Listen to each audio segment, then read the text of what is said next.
Arizona, homeowner's best friend. So taking it beyond the next step of clearing out the valleys, debris, blowing, making sure your roof is clean and free of material. Start with the next the next point would be, all the different roofing penetrations. You're going to see PVC pipes. What's plastic pipe doing sticking out of my roof? Yeah, so you'll see the PVC pipe. Typically, when people have the AC unit on the rooftop, they'll have that line on there to run the water off from the AC unit.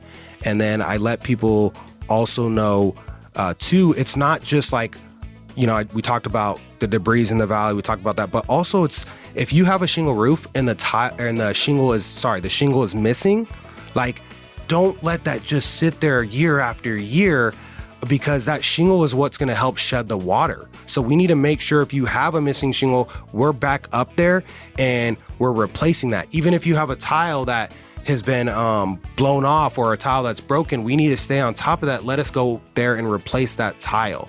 So the thing that I see sometimes is people leave, they have, it's only 10 missing shingles, 5 on the front, 5 on the back. And then they leave it like that for years. And then once you go there, you're looking at that felt, and the felt's either ripped or I can see their plywood.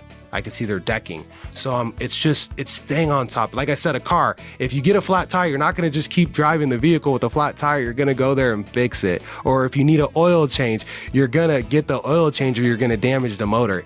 It all ties along together. Rosie on the house, every Arizona homeowner's best friend.